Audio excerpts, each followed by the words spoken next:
This time on Poll Hub, say goodbye to summer and hello to the home stretch of the 2024 elections. Woo! Now, plenty of non-political junkies are now starting to pay attention to the presidential race, and the upcoming debate is likely to get lots of eyeballs. But will it, or anything else, actually make a difference? We're looking back over the last 5 elections to see what polls historically show happens between now and Election Day. Then, one of our latest culture war issues is gender. Who defines it and how? Is gender-affirming care for teens critical or crazy? And is all the noise about something more than people simply choosing their own pronouns? Finally, on this week's Real Pollsters of Poughkeepsie, our fun fact asks if what people want to watch on TV is the same thing as what they want in their real lives. The answer may not surprise you very much, but it's an awful lot of fun. Stick around. Hi, everybody. Welcome to Poll Hub. I'm JD Dapper. I'm Barbara Carvalho. I'm Mary Griffith. And I'm Lee Marinkoff. Well, it is often said that the start of the presidential campaign is actually on Labor Day, not 4 years ago, like in this case. That's when non-political junkies finally start paying attention. And, the campaigns go all out. The big ad budgets are spent. There's debates. There's a lot of attention paid to presidential race. But what does the history of polling say about this? We were interested in that.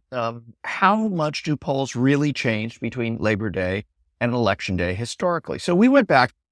And some researchers have done this way back, and really to kind of the beginning of presidential polling in the 60s and even into the 50s. We wanted to go back at least to the last 4 or 5 elections and see. So we looked at our polls in most cases that were taken closest to Labor Day, just after Labor Day, and looked at those versus the final results to see if things changed or not. So in 2020, our September poll from September 18th had Biden at 52, Trump at 43. And then Election Day, Biden won 51-47. In 2016, our later September poll from September 23rd saw Hillary Clinton with 48 and Trump with 41 among likely voters. And the final results were Clinton 48-46. Now, I know people say, wait, Clinton didn't win that election. She won the popular vote. She didn't win the election, but she won the popular vote. And that's what we were showing at that time. We did not poll nationally post-Labor Day in 2012. We were doing lots of state polls, but an NBC News Wall Street Journal poll taken the week after the holiday gave Barack Obama a 50-45 lead over Mitt Romney, and Obama won 51-47 on Election Day in 2012. In 2008, our late September, it was on the 25th of September poll, had Obama ahead of McCain 49-44 among likely voters. Obama ended up winning 53-46. And then finally back in 2004, we had a poll on the 24th of September, and that put George Bush ahead of John Kerry at that point, 50-44 among likely voters. Bush won that election, 51-48. So what does it show? Especially, again, we're talking about debates. We're talking about October surprises. I mean, Lee, does any of this end up mattering if the polls don't really change between now and Election Day? Well, the obvious conclusion was it's better to be ahead than behind Labor Day, okay, because you got a much better chance of winning at least the popular vote. What it also shows is you didn't say one double digit in the whole thing. For the people ahead, the people behind, the change, everybody's up 4. The most you had was a +9, and that was in 2020 with Biden over Trump, if I'm subtracting correctly. In any case, no big popular vote landslides in any of this. And the other thing I'd like to say is that the last couple elections have been decided by under 100,000 votes, which when you think about the country is not all that much, if you could put them in the right states, that is. So this time, if Donald Trump carried everything he carried last time and he can get Pennsylvania and Georgia, it's all over. Pay attention to Pennsylvania and Georgia. It's not a secret with either the Harris or the Trump campaigns that those are kind of important states. So that's where I go with this. I would add one more point on this, is that we no longer, and haven't for some time, had Election Day. We had Election Week. Now we have election months. The voting is already going to start this week, or I should say at the end of this week and to next week. In North Carolina, and I believe one other state, people vote early. They vote by mail. They vote in person at their voting location early, and under 50% have actually been voting on Election Day. And we can talk about why that's a big deal, because it matters a lot, because different people vote early than vote on election day. And that has a whole lot to do with all kinds of things that happen in the dynamics between these races. But that's sort of my take on it. Better to be ahead than behind, bottom line. Well, I think it's really interesting that since COVID, so that would be for the election cycle 2022. And one of the things that we just anecdotally observed was that when we looked at our polling in early to mid to late September, it pretty much reflected the outcome pretty close in terms of even the proportions that of the vote that each candidate got. And that the interim months had been up and down, up and down, up and down. And, Trump was ahead, Biden was ahead, Trump was narrowing, Hillary was ahead. There was this real back and forth during the fall campaign. And I don't know how much of that is real. Now, since 2020, it became very obvious because people, as Lee had pointed out, were voting at different times. So in our polls, there was also a difference in terms of party when we looked at who was voting when. So Democrats much more likely to vote by mail or to vote early. Republicans much more likely to vote on election day. So we sort of anecdotally accounted for the differences in our polls that perhaps it was just when people were participating. And when Democrats were voting, Biden or Hillary were farther up in the polls. And as we approached election day, we had all sorts of thoughts about the Comey letter and, Hillary's emails, and the race definitely, what we thought, narrowed because she had been ahead in most of the polls by far more than just a couple of points. But I think what your research has shown, Jay, is that there may be actually more going on than just when people are voting. Right now, it's when they're participating that they're most interested and likely to talk to pollsters. But I think if we looked at the ebb and flows of campaigns past, I think there are different points where the agenda for what the campaign is focusing on and what people are focusing on has probably also ebbed and flowed. And as you see that, it engages different voters. And so when we're polling during the fall, in the midst of a heated campaign, I don't think it will be surprising to see the polls going up and going down and one candidate ahead or another candidate ahead. But I think what's very, very interesting is that when you look at the start, then you look at the finish, it adds up to the same thing. And in this instance, it would be a very close race. Yeah, I wanted to jump in with one more point here, and that is that the extent to which the point you're making, Barb, is so important is that if you just look at the election day vote alone, John McCain beats Barack Obama. Mitt Romney beats Barack Obama. Barack Obama beats Joe Biden. No, they didn't run against you. Let me try that one again. Donald Trump. And the point being, of course, that the election day vote is just so different. And now that's why sometimes we see efforts, quite frankly, by the Republicans to put some curtailment into the early vote because it's overwhelmingly Democratic. Now, one more point on this, and then I promise to go away. Post-convention bounces. We didn't see a lot of them this year. The Democrats, they probably had their bounce with Harris during the month leading up to the convention, and that was just sort of like a nice show of unity. The Republicans, well, the convention finished, and 2 days later or so, Biden drops out, robbing them of any kind of significant change. That's the bounce and debates. Do people change their minds with debates? Very few. They tend to be reinforcing. My guy, I still like him, just had a bad night, and vice versa. The other guy, don't like him. He had a good night. I'll give him credit for that. I'm not changing my vote. So unless there's something catastrophic, cataclysmic, don't expect the debates to have a big impact on this. I could be wrong. You can agree with that, Jay?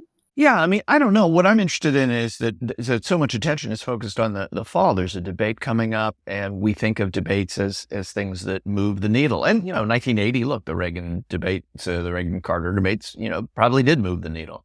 And we think of October surprises. Think of all the October surprises that change everything. And I mean, look, in 2016, there's evidence that the October surprises did change things.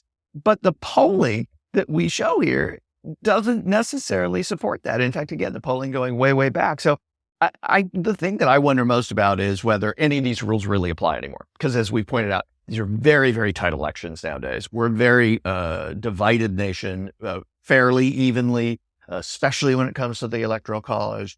We've had 2 elections since 2000 in which the person who did not win the popular vote won the election. That had only happened once before in American history. So, I mean, looking back at history is helpful until it isn't. And maybe that's where we're at. So maybe 2024 will be the exception that proves the rule.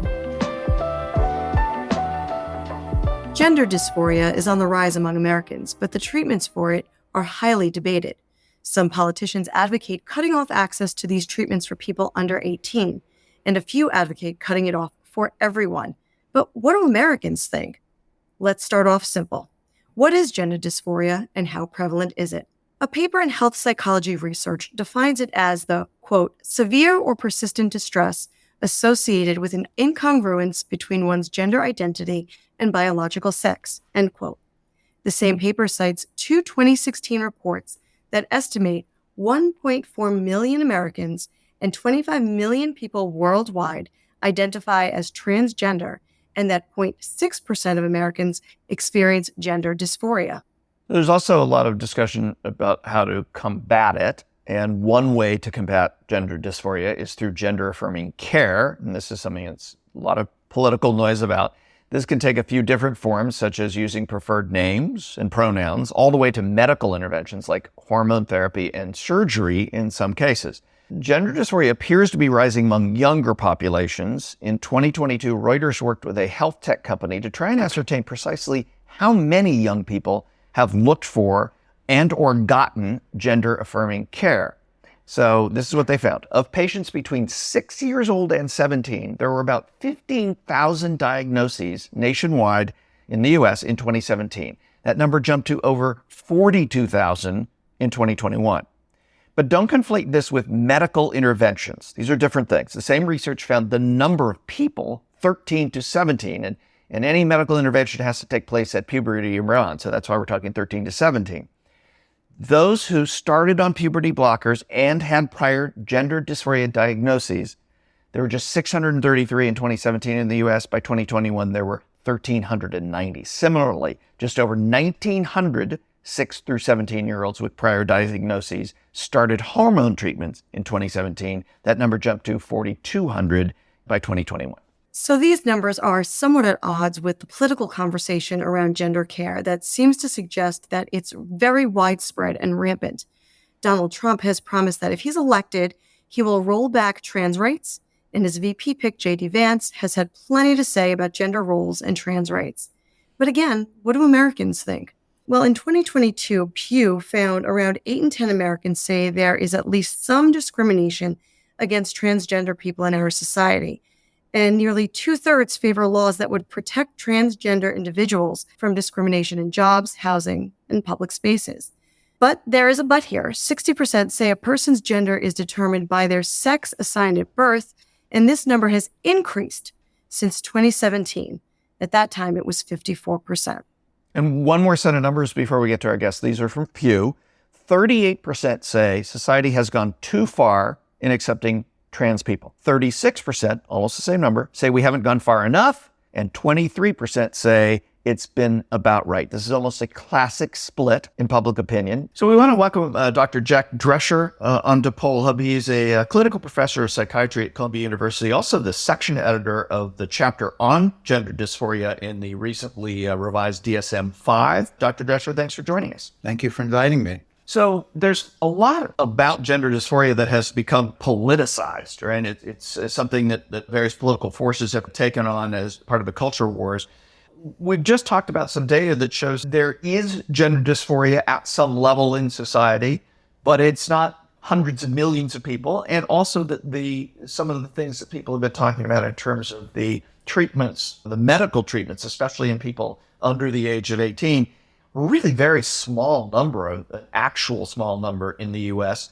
What do you make of this and why this has maybe blown up into something fairly recently, even though gender dysphoria has been around forever? Great question. I've been spending the last 2 days working on a presentation reflecting on what the opposition to treatment of young people is, and without trying to demonize people. Though some people probably don't have the best of intentions in their activities. I think one of the things that happened is that from the political culture war aspect is that the one setback in the culture war was the passage of gay marriage in 2015 with Obergefell decision. And once that happened, the ability to use gay rights as a mobilizing force of the base, so to speak, on the right, the religious right in particular, but also on the non-religious right, was that they lost that. 70% of Americans today think gay marriage is okay. But if you would have polled people 30 years ago when Hawaii was the first state to do this, that's not what most people would have said. It was a very foreign concept. So what has happened now in the culture wars is that the introduction of a very narrow niche of patients, a small number of patients, a small number of specialists who treat these patients, have suddenly been thrust into the culture war limelight. And it scares a lot of people because it's a very complicated subject, even for mental health professionals. I lecture on this subject regularly to mental health professionals, and I can assure you most of them do not know anything about this because this is a really highly subspecialized group. And I'll further add to that, I myself am not a child psychiatrist or psychoanalyst, and so I actually don't treat the young kids myself. And so much of what I know is from talking to the experts who have and doing my own research in this area. I was very interested in this subject with my colleague, William Bine. We actually put out a series of papers that became a book in which we asked the specialized gender clinics, explain to us what you do. So most people don't want to do that. Most people would like to think it's right or it's wrong, it's black or it's white. And so that's really how culture war issues are fought, black and white ways. Dr. Drescher, you bring up the complexity of the issue. And from a very basic level, what do you think is the greatest misconception about gender dysphoria? There are many misconceptions. And there are many misperceptions and exaggerations. First of all, rare exception, most kids below the 18 don't get the age of surgery. People are talking about surgery. I saw a presidential candidate saying they're giving kids surgery. The kids are going to school and they're getting surgery. This was just in the last week. So no, the kids are not getting surgery unless the kids have something called a disorder of sexual development, which is a physical condition that might be related to unusual body presentations, not normal body presentations. But most kids don't get surgery. It's very rare for that to happen. Furthermore, most kids usually don't make this decision on their own. Most of the clinics that work with children are also working with the families.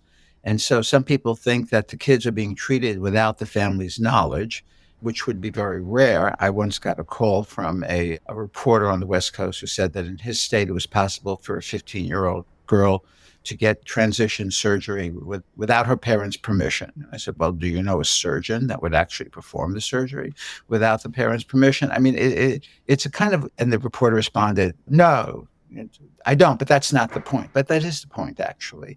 I mean, these are scare tactics that are trying to scare people on a subject that they don't know that much about. In some of the polling that we've seen, there's actually a majority of Americans who believe that there is discrimination and that it's wrong against trans people and gender dysphoria in general. And yet, a majority of Americans and an increasing majority over the last 4 or 5 years believe that the sex you are is the sex you're assigned at birth. What's going on here? Well, that is a mantra that's being repeated. I call it a dumbing down of biology, that there are people even writing op-ed pieces in the New York Times, and they're explaining X chromosomes and Y chromosomes as if that was the answer to all the questions in life, that people have a very binary vision. I mean, for most people, gender is not fluid. Most people, they pretty much adopt the gender identity that they were given at birth. That classification is usually based on the appearance of the genitals, but actually we know there are people whose genitals and whose gender identity don't match up. So some people would like these people not to exist, really, when we're talking about it, because the very existence of people like this makes people anxious. Now, there is development literature, child development literature, that shows that all of us kids, we learn about the world in binaries. And the first binary that we learn is called big, little. And the second binary that we learn is male, female, boy, girl, man, woman. And so at a very young age, this is how we conceptualize the world, that there are only two genders. And for most people, that's the truth of their existence, because trans people are not that common. They're probably more common than we believe, but many of them are hiding now. And many people who feel that way hide throughout their childhood as well. We know that as well.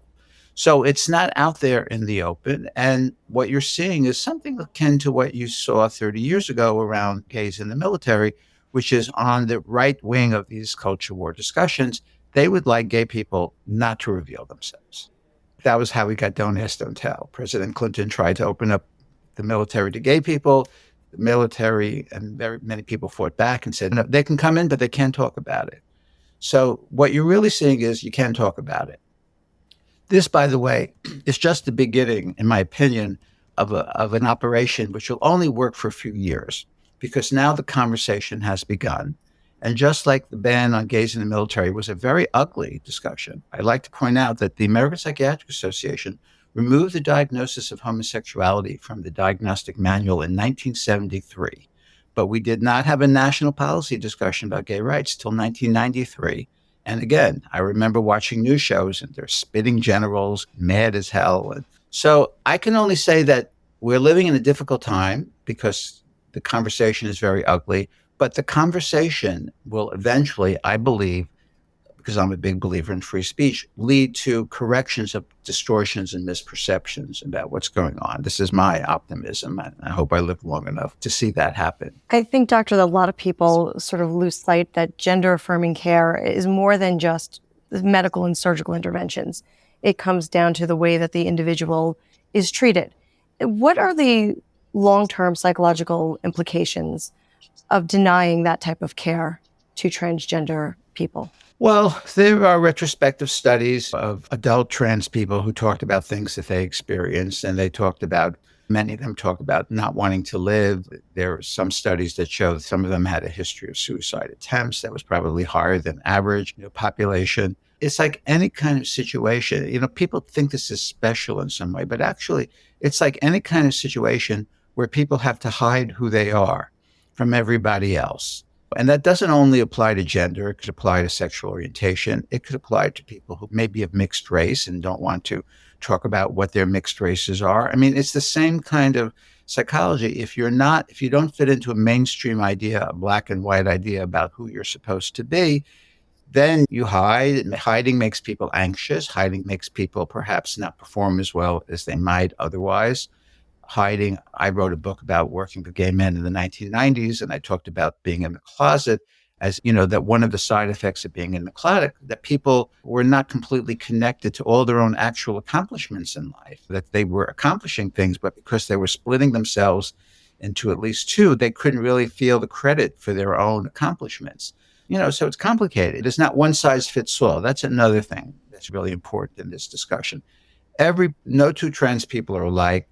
No two anybody people are alike. And really what you want to see is individualization to any particular person in terms of what their needs are, which might just involve something called social transition.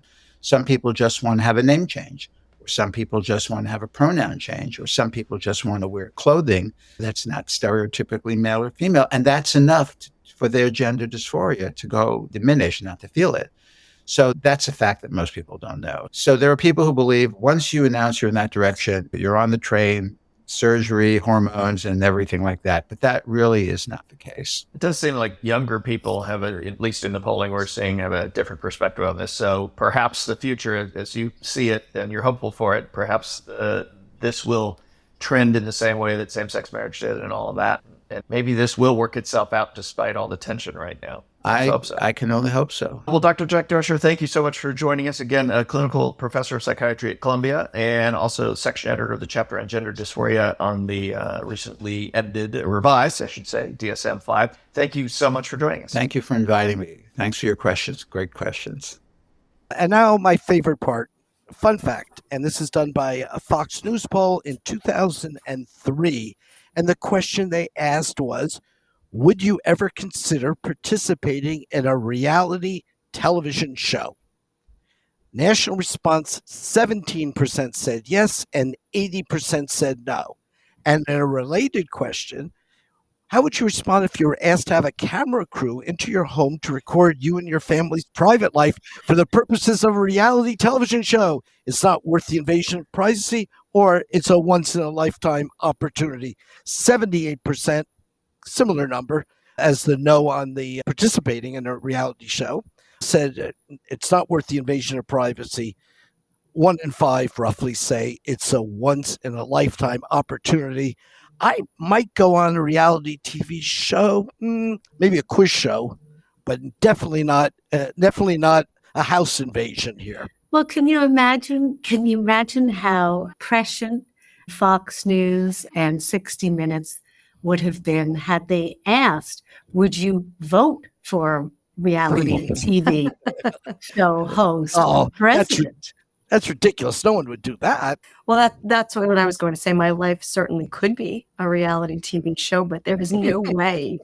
And I mean, there's just no way that anyone's come on, doing what's that. your price? What's your price, Mary? I'm sure I could find a price, but let's also, talk about how reality TV really isn't reality TV. And so, there's that aspect too, that what we experience can certainly come out in a different light when it's recorded and edited and fit to mold a storyline. So no, my answer is no. Yeah, I'm ditto on that. No. I don't think there is a price. That would be a no. I do. I am a little surprised though that the numbers are very similar. Those who would allow the invasion of their home, as Kennedy Fair in 60 Minutes asked it, versus the people at Fox who would you be part of a reality TV show. That almost 1 in 5 Americans who say yes, I'm a little surprised that it's that high. I'm not sure they maybe have thought through all of it, but so much reality TV has come and gone since these polls were asked that I wonder if we ask this again, if it might not actually go up. The number of people who said, sure, let's do this. Well, let's see. There's 4 of us. Lee, you look like you look like the what is it? The cat that ate the canary. Nope, not going to catch wouldn't me. do it? Well, if it was a quiz show, I'd find that fun. A knowledge kind of thing. That's not reality TV, so you wouldn't find me on either of these. Oh, come on, Lee. I don't buy it. No way. No way. No way. No way. There's no way. There's absolutely no way. I barely take pictures at family functions. Yeah, you like to take the pictures. You don't like to be in the pictures. Yes. However, I would like to see the demographic breakdown of this question Ah. by age. Yeah, and I think I know the answer. That'll do it for Poll Hub this week. Poll Hub is produced by the Marist Poll at Marist College in Poughkeepsie, New York. Mary Griffith is our executive producer. Casey Schaff is our production supervisor. The Poll Hub team includes Athen Hollis, Delaney Hayes, and Hunter Petro. If you enjoy Poll Hub, consider telling a friend about us. If you'd like to learn more about polling and survey science, check out the Marist Poll Academy, our free online learning portal. If you have questions for us, tweet them at us at Marist Poll. Remember, you can always tell your smart speaker to play Poll Hub, and with any luck, it'll cooperate. And finally, wherever you listen to Poll Hub, there is a subscribe button. Click it, and the latest episode will be ready for you In your podcasting app as soon as it's released. We'll see you next time.